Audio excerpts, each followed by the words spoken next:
Amparo, e temos muito gosto em estar aqui assim hoje e agradecemos o convite que nos foi dirigido pelos organizadores deste workshop, que afinal pelos vistos não é, mas nós entendemos como fosse esse o espírito, foi isso que o Ribeiro da Silva nos transmitiu e, portanto, o que aqui trazemos são algumas reflexões a partir do trabalho que temos vindo a desenvolver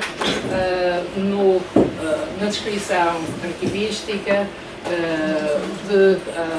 do arquivo de uma Irmandade de Clérigos. A Irmandade de Clérigos em causa é eventualmente conhecida, não a Irmandade propriamente dita, mas o edifício construído por essa Irmandade no século XVIII tornou-se naquilo que hoje se diz um dos ícones do Porto, porque todos os clérigos é a parte mais visível e mais conhecida desse edifício.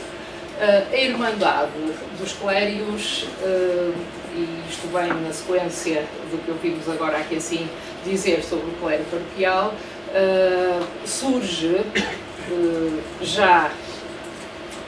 ela surge com essa denominação em 1707, mas ela vem da união de três irmandades existentes e fundadas no século XVII, existentes no Porto, e todas elas tinham esse desígnio de irmandades de clérigos. Clero que era, antes de mais, o clero recrutava os seus elementos, entre o clero paroquial, da cidade e de uma zona em redor da cidade. As três irmandades que dão origem a esta Irmandade dos Clérigos, que se considera em 1707, consideram os seus membros que estaria na altura de promoverem uma união e de não estarem mais separados, tinham diferentes invocações. Uma delas era da Senhora da Misericórdia, essa é a Irmandade mais antiga, de 1642, depois uma outra sob a invocação de São Pedro Advíncula e enfim, de 1655, e finalmente a de São Filipe de Neri. Hoje falou-se aqui assim tanto de oratorianos, cá está o Filipe de Neri a ter também muitos adeptos. Por exemplo, na própria cidade era uma irmandade bem forte que durante algum tempo estava sediada na igreja de Santo António da Porta dos Carros, onde se veio a fundar o mosteiro ou a congregação oratoriana, é lá que se vai fundar. Portanto, há aqui assim pedidos de empréstimo de uns a outros nestas três irmandades. Há uma dinâmica bastante grande, sobretudo por um dos clérigos ligado a uma delas, o Padre Baltazar Guedes, pessoa que tem no Porto, no século XVII, uma grande influência, e esta Irmandade, hoje, neste momento, entendeu a direção dessa Irmandade, que ainda existe, entendeu a direção da Irmandade ser muito consciente em relação ao seu património, tratar de preservar e conservar esse património, também o património arquivístico, porque normalmente é menos considerado, e é nesse sentido que nós entramos nesse mesmo projeto, que o CEF tinha sido contactado, e estamos a fazer então um trabalho que pretende que o arquivo desta Irmandade possa estar disponível para todos a partir, em princípio, de finais de março. Isso acontecerá, estará todo digitalizado, ficará disponível a todos, e entretanto a descrição arquivística, que evidentemente tinha que acompanhar esse projeto de digitalização, levou-nos a trazermos aqui algumas reflexões, porque se ponto de vista arquivístico, nós tínhamos que nos preocupar, evidentemente, em definir o que era a orgânica desta entidade, quais eram as funções atribuídas a cada um dos seus elementos, a cada setor, para depois se poder reconstituir o arquivo e fazermos a descrição. Isso levou-nos também a levantar algumas questões, porque há documentação nesta Irmandade que ultrapassem muito aquilo que poderíamos dizer que era o cerne e que estava inscrito nos estatutos da Irmandade, e há outra documentação que nós talvez esperássemos encontrar e que está muito mais raro feita ou até é inexistente. Ou seja, porque a Irmandade vem de 1707 até aos nossos dias, certamente, não é, as dinâmicas da sociedade envolvente, mas também dos próprios membros do clero do Porto, levaram, e depois mais concretamente dentro da Irmandade, as mesas e os seus presidentes, levaram a fazer algumas opções que não deviam estar previstas no início, mas que se tornam depois institucionalizadas. Dos estatutos, eu limitava-me aqui assim, não é? Nós não podemos trazer aqui os estatutos completos, mas para percebermos o que é o grande objetivo da Irmandade, primeiro, isto que eu acho que já é suficientemente importante para nos fazer refletir, é que um grupo de clérigos opte por uma estrutura de associação, que é uma estrutura de associação no período em que isso acontece, que é exatamente uma estrutura de leigos e não de clérigos. Portanto, aqui assim é o primeiro sinal muito especial, porque é que uma confraria, uma irmandade, vai ser essencialmente formada por membros do clero. Depois, nos estatutos, os estatutos dizem que o grande objetivo é o da assistência, e sobretudo numa fase muito específica, a assistência na morte, como acontece com tantas outras irmandades e confrarias, e o culto divino. Portanto, são os dois grandes vértices do desenvolvimento desta irmandade. E quando recrutam os seus irmãos, fazem algum exame às pessoas que se candidatam, no que diz respeito àquilo que são traços que consideram devem ser honestos. É a grande questão, não é se alinham por esta ou aquela tendência, como hoje de manhã ouvimos aqui assim tanto falar, mas simplesmente se são honestos, é a questão da honestidade, que depois deve ser desenvolvida enquanto irmãos da Irmandade. Honestidade, honesto procedimento sem fama alguma em contrário. Não é? Este era a pedra elementar, não é? De base de todo o recrutamento. E a partir dos anos 30, esta Irmandade vai abrir também aos leigos, homens e mulheres, a participação na associação. Claro que leigos terão algumas características e algumas funções que evidentemente não podem cumprir como os outros irmãos, como por exemplo a presença obrigatória em todos os ofícios divinos, o facto desta Irmandade ter ganho também relativamente cedo um estatuto privilegiado que a equipara às paróquias da cidade. Ou seja, por exemplo, a grande festa nos anos 30 de entronização do Santíssimo e depois até o privilégio de Lausprene e tudo o que decorre daí assim de não sendo uma igreja paroquial, ter o direito a isso mesmo reconhecido por breves papais. E a grande preocupação com os irmãos pobres e com os clérigos empobrecidos, fazendo esta distinção entre aqueles clérigos que não são da Irmandade, mas que pela sua situação de pobreza devem estar numa linha de atendimento por parte dos irmãos da Irmandade, mas é muito voltada, se é verdade que existe este olhar para fora, é muito voltada para os irmãos, portanto, para a associação, um bocadinho corporativista, não é? O grupo e defender aqueles que pertencem.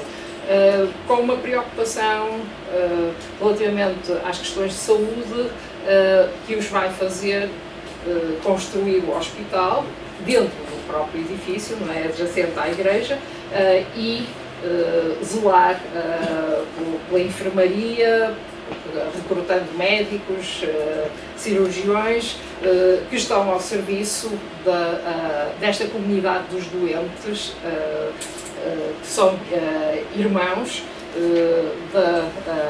desta instituição.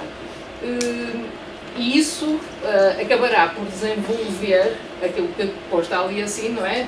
Há muitas competências em torno de um hospital, algo que não estava inscrito nos estatutos num primeiro momento tão claramente. Havia a questão da doença e a questão da pobreza dos irmãos, mas não esta institucionalização de um hospital e alguma da documentação, por exemplo, como esta, da assistência e visita aos enfermos,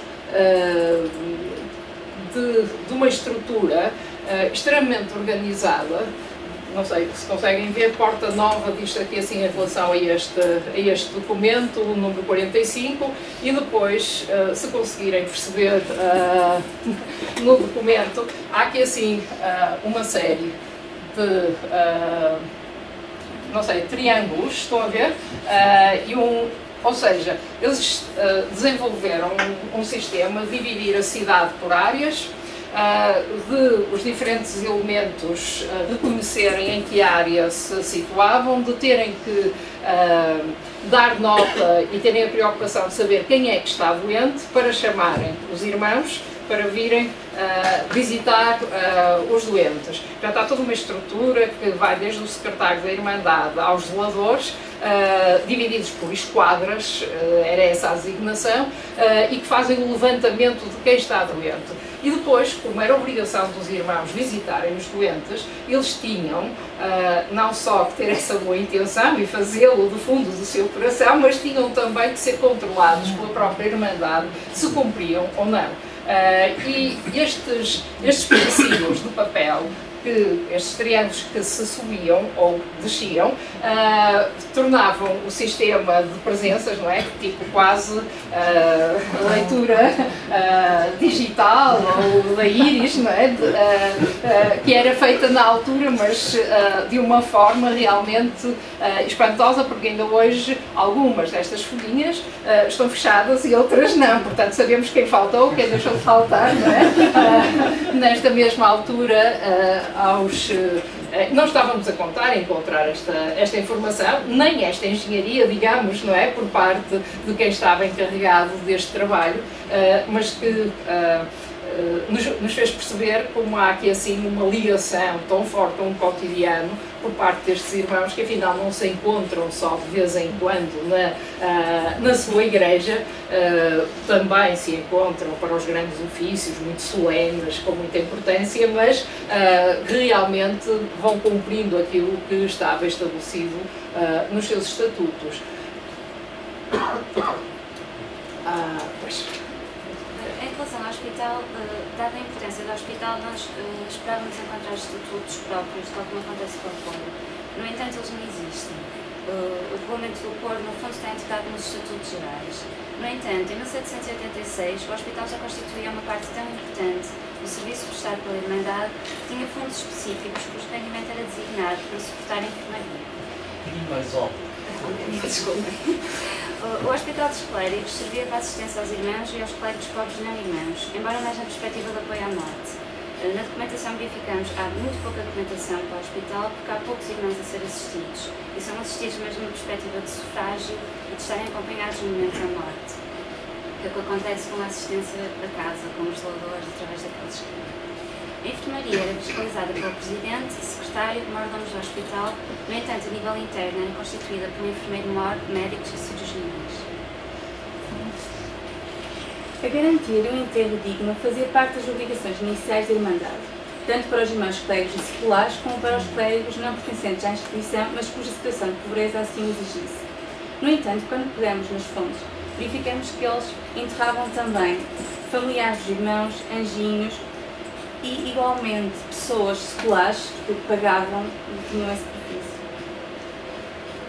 Embora a construção e gestão do património não faça parte dos fins primordiais da instituição, trata-se de um setor com tanta importância para a sobrevivência da mesma que surge previsto nas normas regulamentares. De facto, nós não temos acesso aos primeiros estatutos, há referências que em 1767 se teria havido estatutos, os primeiros que temos são de 1782.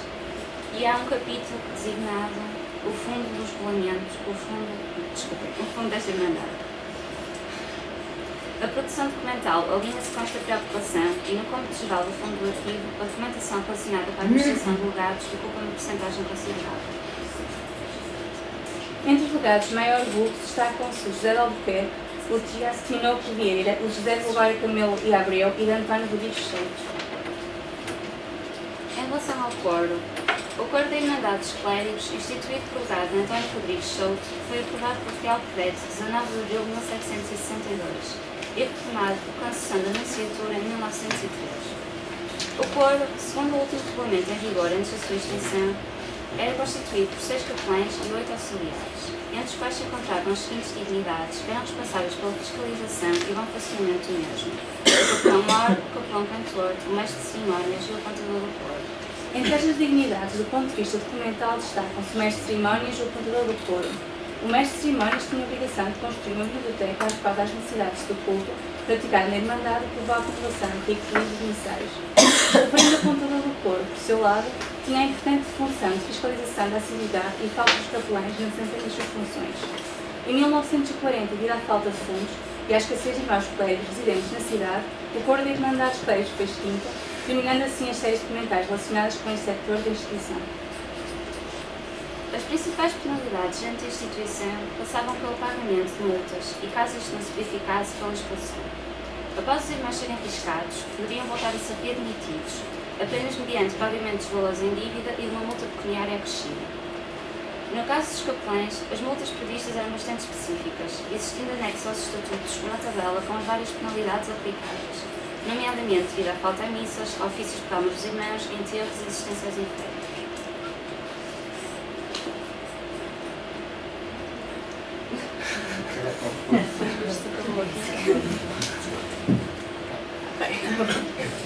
Os estatutos têm um caráter abrangente e bastante específico no que diz respeito à previsão de multas e penalidades. Tal relaciona-se com a salvaguarda da imagem pública da instituição, pautada pela moral e bons costumes da comunidade de clérigos. É o caso de uma denúncia anónima relativa a um irmão eclesiástico que foi visto a sair da cidade sem as vestes da sua categoria e por tal foi expulso da Irmandade. Após verificação da denúncia, esta não teve seguimento, pois o indivíduo em causa dirigia-se para o trabalho manual no campo.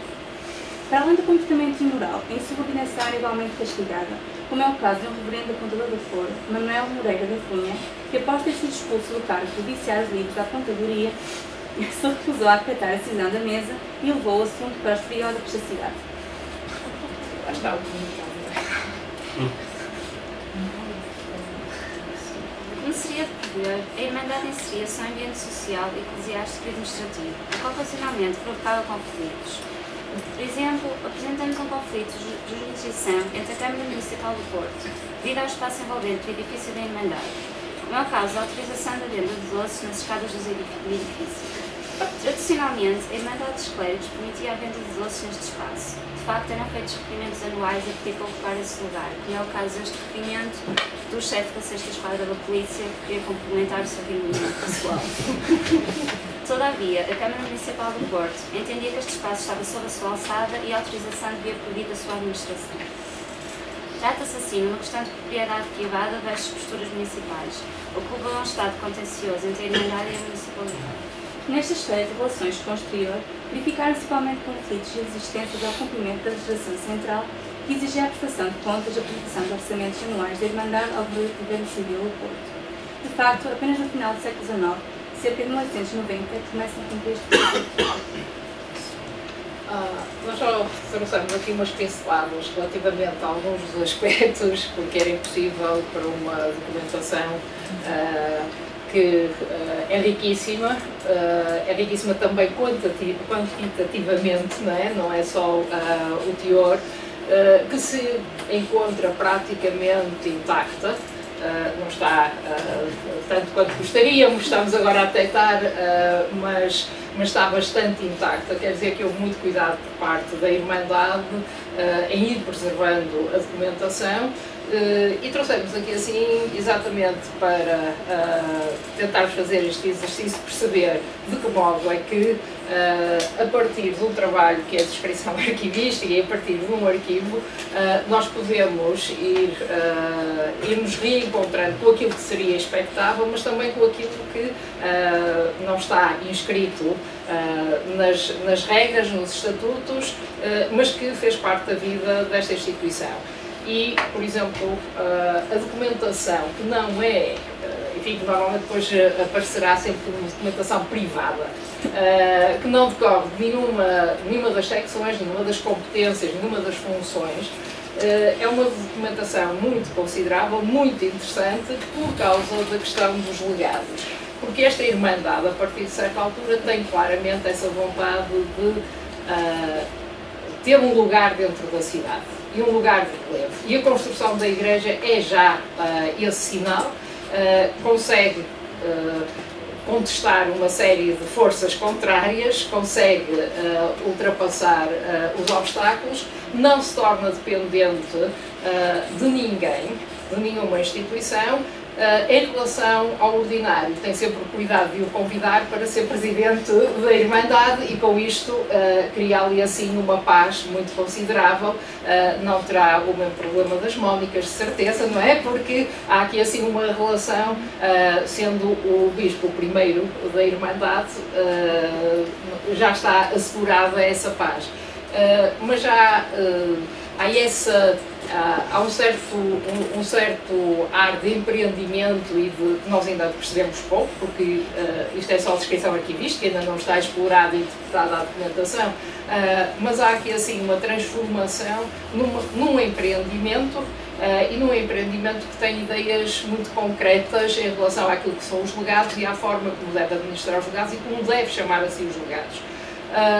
Tentamos perceber o que é que acontecia no final do período, enfim, em que outros concorrentes estão no terreno, como é o caso a partir de 1832. O que é que acontece quando todos os outros que disputavam os mesmos sufrágios, as mesmas missas, os mesmos óbitos com esta Irmandade, que eram todas as instituições monásticas, as congregações em torno, quando elas desaparecem de palco, ficou aqui assim um espaço imenso para a Irmandade. E a Irmandade tem disso consciência, percebe da importância nessa altura ter um comportamento correto dentro da cidade, mas depois, curiosamente, a documentação desaparece, ou melhor, deve estar organizada de um modo que na descrição ainda não conseguimos perceber se ela poderá vir a revelar-nos alguma coisa. Até aos anos 60 do século XIX há um certo deserto, entre 30 e 60, há um certo deserto no que diz respeito à documentação. Suspeitamos deste lugar de relevo que a Irmandade vai ter, mas não conseguimos demonstrá-lo.